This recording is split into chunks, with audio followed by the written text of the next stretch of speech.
Assalamualaikum warahmatullahi wabarakatuh. Selamat pagi anak-anak. Semoga kita selalu dalam keadaan sehat walafiat. Baiklah anak-anak, untuk pertemuan kali ini saya akan melanjutkan bab kedua tentang teks iklan, poster, dan slogan dengan materi pelajaran bahasa Indonesia kelas 8 kurikulum 2013. Subbab yang akan kita pelajari yaitu D. Menulis iklan, poster, dan slogan. Oke, masih bersama saya Bu Riza Fitrianingsih.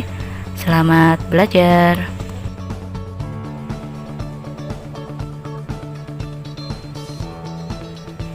Pembelajaran kali ini, tujuan pembelajaran atau indikator yang akan kita peroleh setelah kita mempelajari materi ini yaitu sesuai indikator kompetensi dasar 4.4 tentang menulis iklan, poster, dan slogan, yaitu kita dapat menyajikan gagasan, pesan, dan ajakan dalam bentuk iklan, slogan, dan poster secara lisan atau tulis. Untuk materi pembelajaran yang akan saya terangkan nanti yaitu pertama, tentang bagaimana langkah-langkah penulisan iklan, poster, dan slogan. Dan yang kedua yaitu penyuntingan iklan, poster, dan slogan. Baiklah anak-anak sekalian, silakan disimak baik-baik materi kali ini supaya kalian dapat mengambil informasi penting yang akan saya sampaikan, dan tolong dicatat hal-hal yang penting dalam materi ini.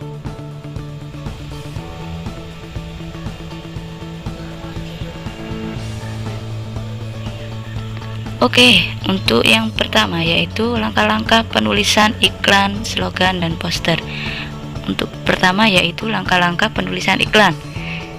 Untuk langkah-langkah penulisan iklan ada 4 tahapan. Yang pertama yaitu pernyataan yang menarik perhatian. Maksudnya bagaimana? Berfokus pada kepentingan atau masalah yang mereka hadapi. Biasanya ini kaitannya dengan masalah yang paling menonjol di masyarakat. Misalkan ini nanti kaitannya dengan sasaran ya, atau objek yang akan kita sodorkan itu ke siapa. Misalkan objeknya adalah anak-anak, berarti kira-kira iklan apa yang menarik dan cocok untuk anak-anak. Semisal saja tentang susu formula. Nah, itu salah satu iklan yang sangat memberikan dampak positif. Masuk iklan niaga ya, penjualan susu formula. Misalkan itu. Kemudian yang kedua yaitu menawarkan solusi. Nah, bagaimana konsepnya menawarkan solusi supaya anak ini atau orang tua itu mau membelikan susu formula untuk anaknya. Bisa dikatakan berisi tentang pengajuan kalimat tawaran yang sekiranya dibutuhkan.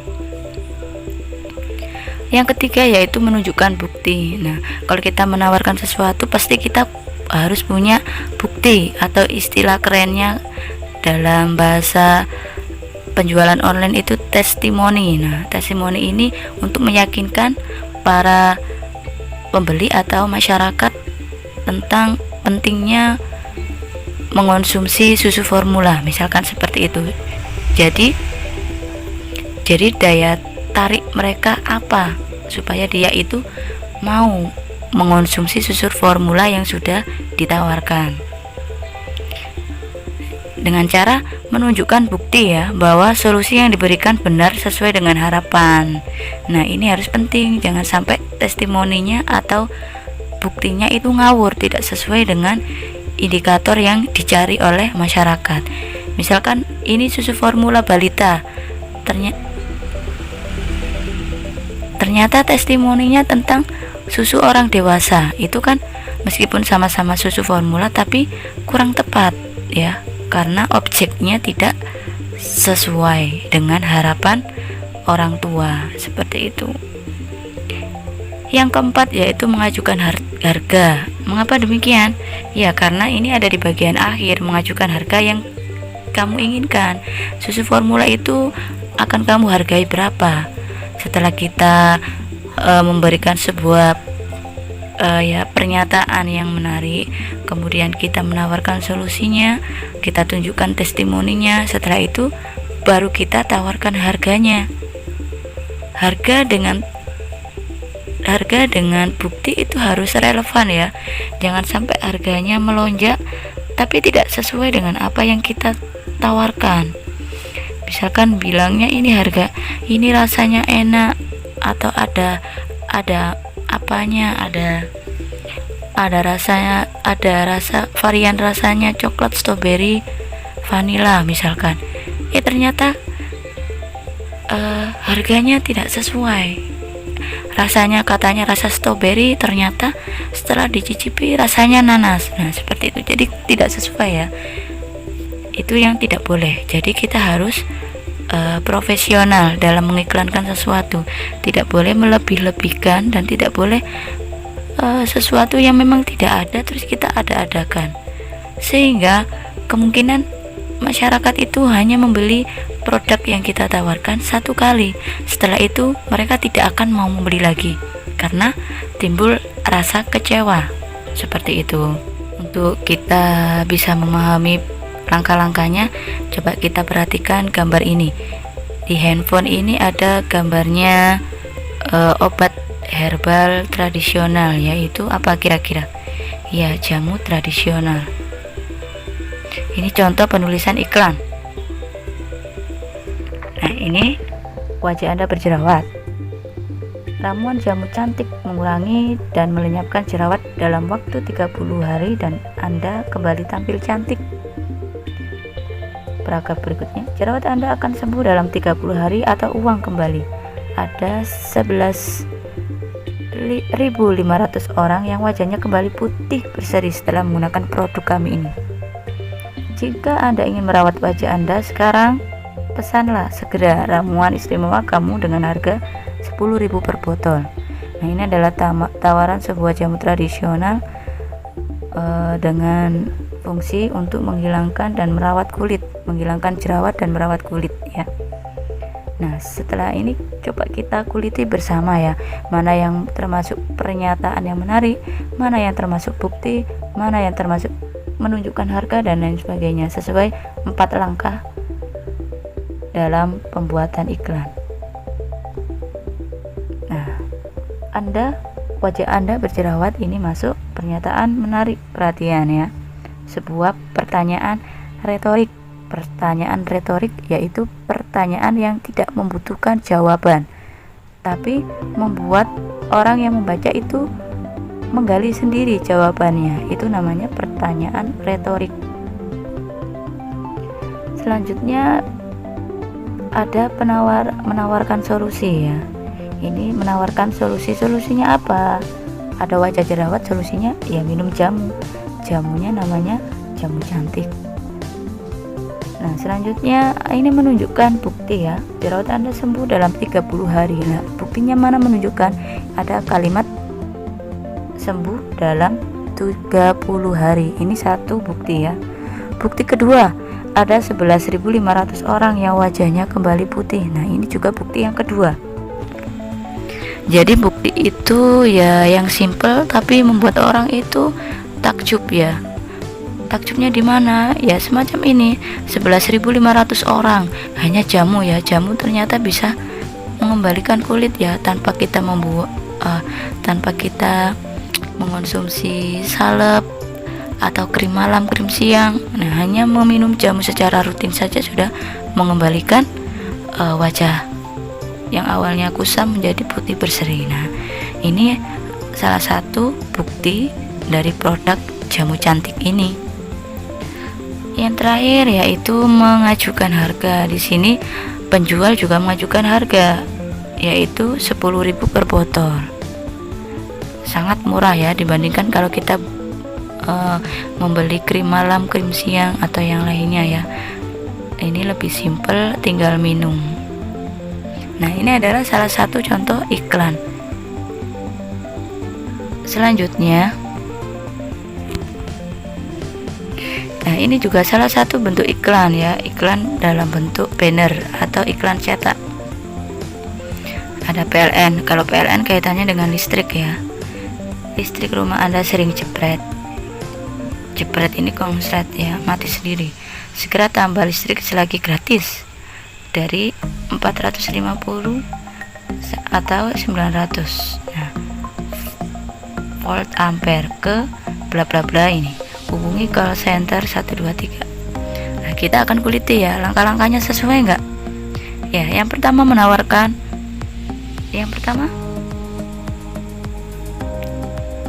ya, ini mohon maaf ya, yang pertama ini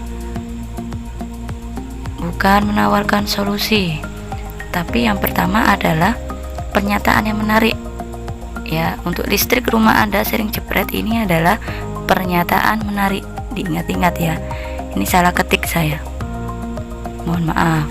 Yang kedua ada penawaran solusi ya, segera tambah listrik selagi gratis. Nah, ini kemudian menunjukkan buktinya ya, dari 450 sampai 900 volt ampere. Selanjutnya ini mengajukan harga, karena di sini tidak dicantumkan, bisa kata lain call center ya, untuk apa ya, mengetahui harganya berapa. Nah, ini adalah salah satu contoh iklan baris yang ada di media cetak. Ini adalah iklan baris atau kolom ya, karena tulisannya disingkat-singkat, ini bukan berarti menyalahkan aturan EYD ya. Memang aturan penulisan iklan kolom ini boleh disingkat, asalkan singkatannya itu lazim. Lazim itu ya sesuai dengan yang dibicarakan aja, jadi semua orang itu paham kepanjangannya apa. Seperti MWH, ini kepanjangannya apa, nanti akan saya jelaskan ya. Ini iklan baris dituntut untuk lebih efisien di dalam penggunaan kata-kata dan huruf-hurufnya. Yang kedua, iklan baris mengutamakan keefisien kata, jadi tidak berbelit-belit ya, to the point, langsung apa yang diinginkan. Selanjutnya di dalam iklan baris sering dijumpai penyingkatan kata. Ini sudah lazim ya, jangan digunakan pada iklan yang lain. Ini khusus untuk iklan kolom atau iklan baris yang tercetak di media massa. Contohnya Kompas, kemudian tentang Solo Post, Jawa Post, dan lain-lain. Mengapa kok harus ada keefisien kalimat singkatan seperti ini? Ya, karena semakin panjang kalimatnya itu mempengaruhi harga. Jadi kalau media cetak ini main harga ya, satu baris itu misalkan harganya 10.000. Jadi kalau melebihi satu baris ya dihitung, panjang pendeknya pokoknya dalam satu baris itu dihitung. Ada juga media cetak yang hitungannya per kata, jadi per kata atau per spasi itu dihitung. Misalkan per spasi adalah 10.000. Kalau kita hitung di sini ada berapa kata. Kalau per baris 10.000 jadi 1, 2, 3, 4, 5. Ini berarti jumlahnya 50.000. Kalau bisa menyingkat sampai 3 baris ya berarti hanya 30.000. Nah, seperti itu. Jadi panjang pendeknya iklan yang dimuat di media cetak mempengaruhi harga. Dengan catatan, untuk penyingkatan kata itu harus memang benar-benar lazim ya, jangan sampai semisal saja nomor telepon ya jangan disingkat, awalannya saja, tengahnya atau akhirnya saja hanya diambil 4 angka, itu tidak boleh ya. Jadi dalam iklan kolom yang perlu diperhatikan untuk menyingkat, hal-hal yang tidak boleh disingkat yaitu alamat, nama alamat tidak boleh, kemudian nomor telepon tidak boleh, nama orang tidak boleh disingkat ya. Jadi harus diperhatikan mana yang boleh disingkat kata-katanya, mana yang tidak boleh disingkat. Ini saya beri catatan di sini singkatan-singkatannya. MWH itu mewah, SBLH itu sebelah, dan seterusnya ya. Silakan dibaca sendiri. Oke, selanjutnya tentang langkah-langkah penulisan slogan. Tadi sudah iklan, sekarang slogan. Langkah-langkahnya, slogan ini lebih simpel ya dibanding iklan sama poster, karena langkah-langkahnya hanya ada 2 langkah yang harus dilakukan. Yang pertama yaitu menentukan fungsi. Maksudnya bagaimana? Menentukan fungsi ini apakah untuk mendidik masyarakat, memacu semangat, cita-cita, atau iklan komersil, atau dan sebagainya ya. Jadi kita harus menentukan fungsi slogan ini untuk apa dulu. Kepentingan lembaga, misalkan slogan ini istilahnya adalah moto atau jargon ya, jargon tentang suatu hal, misalkan tentang iklan Rinso. Nah, slogannya apa iklan Rinso? Pernah nggak kalian membaca produk Rinso, ada kalimat berani kotor itu baik. Nah, ini adalah yang dikatakan slogan, kalimat pendek tapi penuh makna. Fungsinya apa? Ya ini untuk apa istilahnya? Iklan komersil, karena hubungannya Rinso tadi penjualan produk sabun cuci. Kalau misalkan ada sebuah slogan yaitu tentang wajib belajar 9 tahun, berarti fungsinya masuk mana? Untuk mendidik masyarakat ya. Jadi setiap slogan itu memiliki fungsi masing-masing. Jangan dianggap semua slogan itu fungsinya sama. Dilihat dari mananya ya fungsinya. Ya dilihat dari makna yang tersimpan dalam kalimat slogan itu. Oke, yang nomor 2 yaitu mengetahui secara pasti menjadi sasaran utama. Nah, setelah kita mencari fungsinya, sasarannya untuk siapa ini? Misalkan ditujukan untuk remaja, anak-anak, atau orang dewasa, atau masyarakat umum.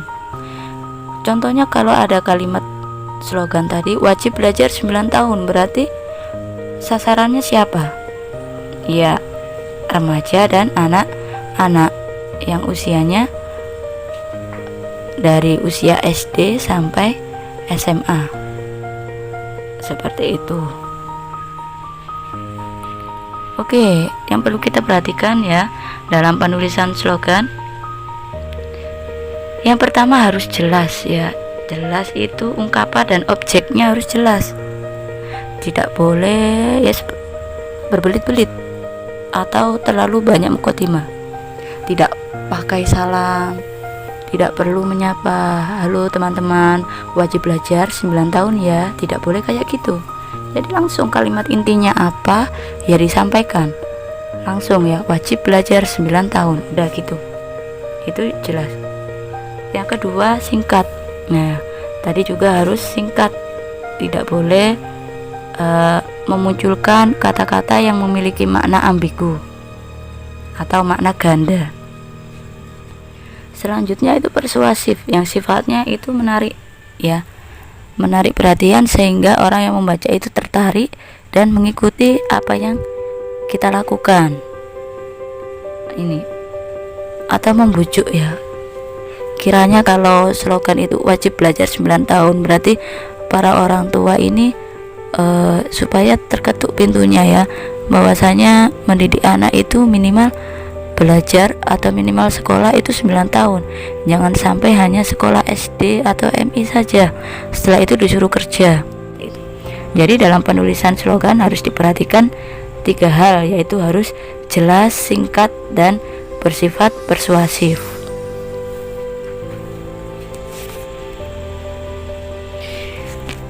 Nah, ini salah satu contoh slogan. Buku yang bermanfaat merupakan teman yang sejati. Satu kalimat tapi penuh makna. Masa buku bisa berteman? Nah, seperti itu. Coba kalian ungkapkan sendiri ya makna dari kalimat slogan ini bagaimana menurut tanggapan kalian sendiri. Boleh silakan dicantumkan di kolom komentar. Selanjutnya langkah-langkah penulisan poster. Langkah-langkah penulisan poster ada 4, yaitu yang pertama, menentukan jenis.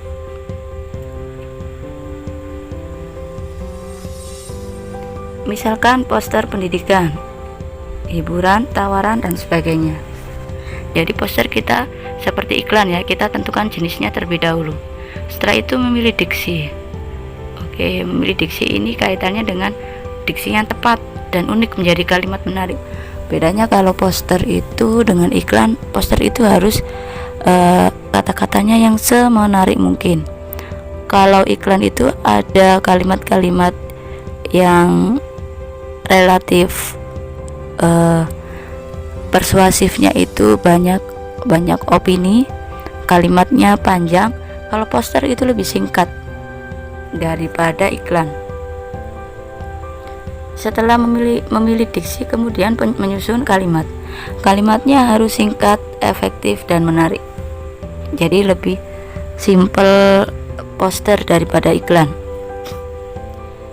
Harus efektif, kalimatnya tidak menimbulkan kata-kata yang ganda atau makna yang ambigu, dan menarik ya. Kemudian adanya data pendukung ya. Poster ini juga dibutuhkan data pendukung karena untuk memperkuat apa yang kita informasikan. Melengkapi kalimat dengan gambar desain yang menarik. Nah, ini data pendukungnya, yaitu kalimat dan gambarnya harus didesain semenarik mungkin. Kalau mungkin iklan itu hurufnya itu sederhana atau yang standar, kalau poster itu bisa didesain, bisa dimodel sesuai dengan kebutuhan dan jenis poster yang ingin dibuat. Selanjutnya, nah ini adalah contoh dari poster.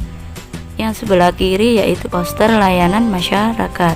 Ingat demam berdarah, ingat 3M+.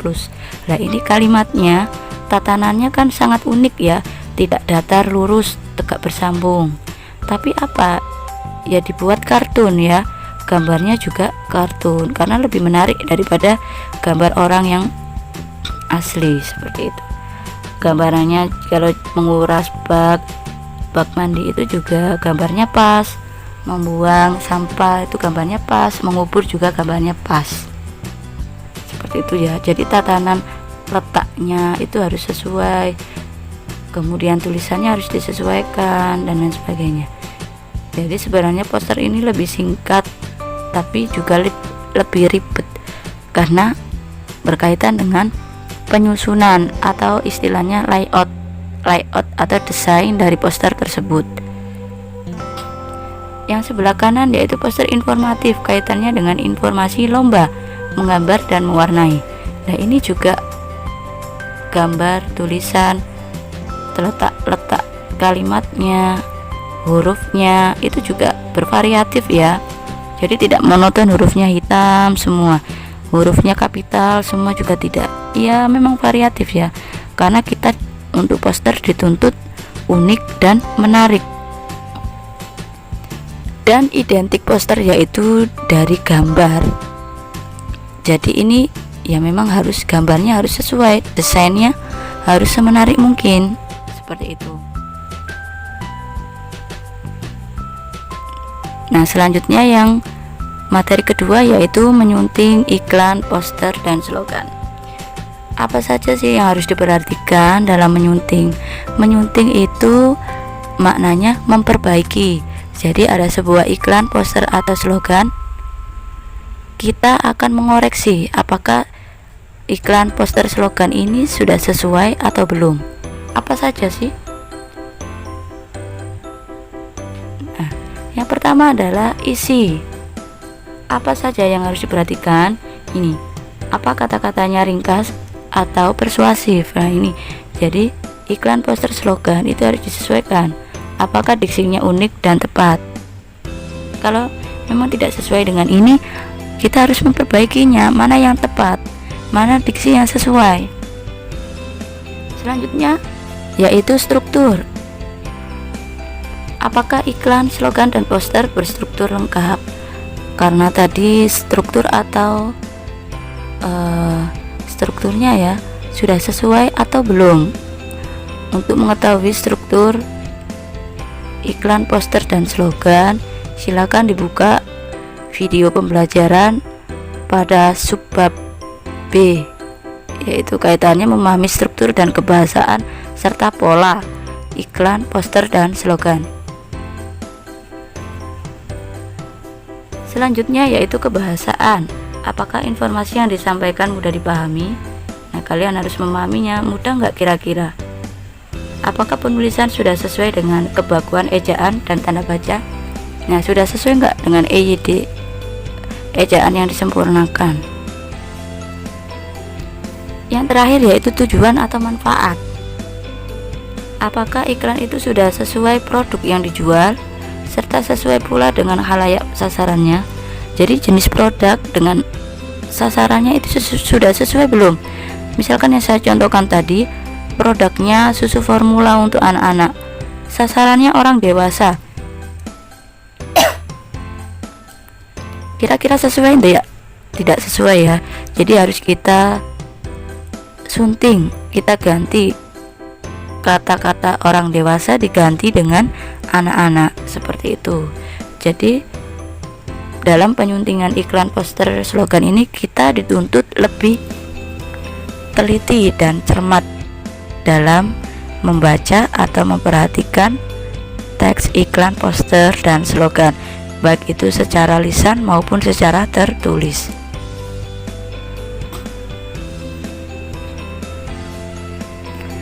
Oke, ini saya beri satu contoh ya untuk menganalisis menyunting iklan, poster, dan slogan.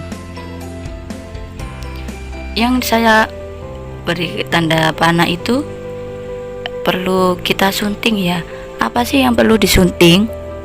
Nah, kita lihat ternyata dari segi isi. Yang diberi tanda warna merah itu adalah perbaikannya. Jadi mana yang diganti? Yang diganti ini ada kalimat, kami mengajak Bapak, Ibu, Saudara, karyawan, dosen, mahasiswa, serta alumni. Itu kan terlalu panjang ya. Apalagi orang yang sifatnya hanya melihat sekilas. Misalkan pengumuman ini ditempel di perempatan lampu merah, kan tidak mungkin membaca segitu panjangnya dengan waktu singkat. Oleh karena itu, untuk mengefektifkan kalimat diganti dengan seluruh keluarga besar UGM, seperti itu. Jadi selain yang memiliki identitas UGM, baik itu masih mahasiswa, dosen, atau alumni mahasiswa atau dosen, itu untuk mengikuti sepeda santai. Jadi lebih diefektifkan kalimatnya. Apalagi yang harus kita sunting? Kita harus melihat 4 tadi ya. Setelah isi kita akan melihat strukturnya. Nah, untuk struktur sudah sesuai dengan struktur poster ya, sudah urut juga. Kalau dari kebahasaannya juga mudah dipahami dan sudah sesuai dengan EYD juga. Selanjutnya tujuan atau manfaat. Poster ini sudah sesuai dengan sasaran yang dituju. Nah, jadi suntingan ini hanya ada perubahan dilihat dari isinya saja, yaitu perbaikannya yang sudah saya jelaskan barusan. Dapat dipahami ya. Untuk lainnya disediakan, ini juga sudah benar ya, singkat, tidak muluk-muluk kalimatnya. Disediakan konsumsi ya, konsumsi ku jelas makan, tidak perlu dirinci konsumsi makan pecel, es teh, tidak perlu seperti itu ya. Intinya pokoknya dapat makanan, apapun makanannya itu ya terserah panitia ya. Jadi tidak perlu dicantumkan di situ. Hiburan juga tidak perlu dicantumkan. Misalkan kalau sepeda santai ini mengundang orkes ya atau patrol, ya tidak perlu ditulis orkes dan patrol. Intinya ya hanya hiburan gitu aja ya. Itu sudah cukup mewakili semuanya. Jadi yang lainnya sudah benar ya, hanya pada isi yang kurang tepat sedikit. Oke, selanjutnya